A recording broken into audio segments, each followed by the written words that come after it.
magaalooyinka dalka Soomaaliya qaar ku tirsan shalay may bayaan haytay munaasabada maalintii Ciida magaalada Dhuusamareeb may bayaan ku mid haytay magaalooyinkii maalintii shalay linka Ciidna maalintii Ciida koowaad ee Ciidul Adha ay geeyeen haytay iyadoo dadka ku qayb galay goobta la ka oogay salaada Ciida iyo sheegeen intii ka faraxsan intii maalintii Ciida geekiyo koowan hata saasoo kaleedna iyo sheegeen intii ku mid ah maalmooyinka farxadeed maalintan waanu qaar ku tirsan dadka ku qayb galay goobta la ka oogay salaada Ciida ee magaalada Dhuusamareeb waxaan leeyahay Ciid wanaagsan Ilaahay waxaan ka baryaynaa Ciideeda kale in aan ku gaarno nabad iyo midnimo iyo isku tashi Soomaalinimo inta kadib ka galmudug ahaan rumaantii waxaan muujinaynaa farxad iyo aad weyn oo Ciidan fadliga ay leedahay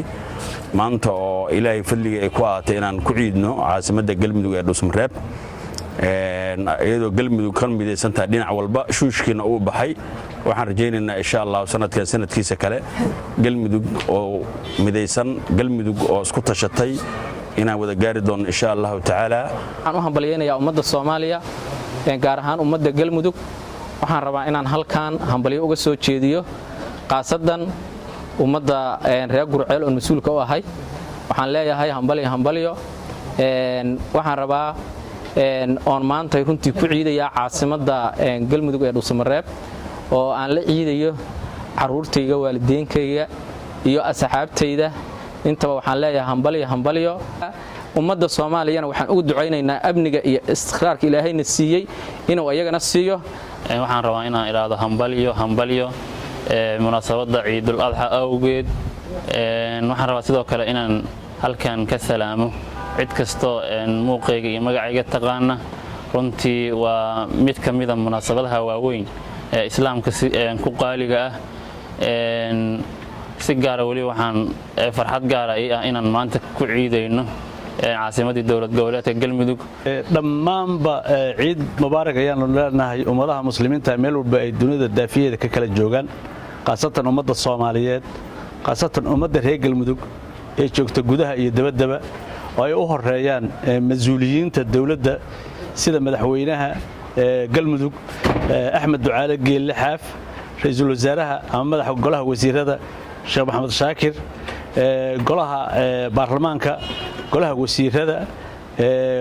gobolka degmooyinka madaxda saxaafadda isboortiga culimada haweenka ururada bulshada dhalinyarada ciyaalka cid walba ay taabanayso ciid wanaagsan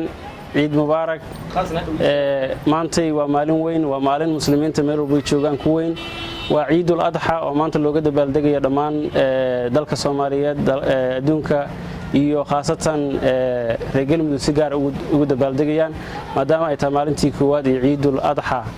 waxaan leeyahay muslimiinta meel walba joogan ciid wanaagsan khaasatan waxaan leeyahay reer galmudug iyo ummadda Soomaaliyeed ciid wanaagsan maanta waa maalinkii koowaad ee waxay noo tahay Ciidul Adha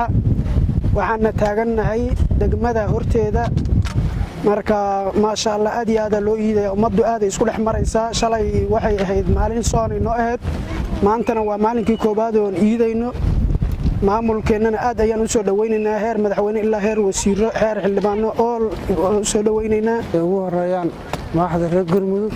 waxay noo ahaan doontaa maanta maalinkii ugu horeysay ee Ciidul Adha dhammaan ummadda Soomaaliyeed meel walba joogaan qaasatan shacabweynaha gobolada dhexe ee galmudug waxaan ugu hambalyeynaa maalinta Ciidul Adha waxaan leeyahay sanadkiisa kale Ilaahay noo gaarsiiyo bashbash iyo barwaaqo maadaama ay tahay maantay maalin weyn oo maaragtay aad iyo aad ugu weyn caalamul islaam oo ay ku dhex jirto maanta maalintii maaragtay la gowracayay xoolaha la gowracayay ay tahay yoom naxrigi aad iyo aad ayaan ugu hambalyeynaa ummadda Soomaaliyeed meel kasta ay joogto dal iyo dibadba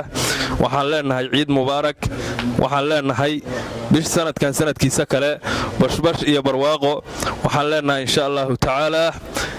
Allah nagu wada gaarsiiyo Faisal Maxamed Isaaq telefishinka Koonfur Galbeed Baydhabo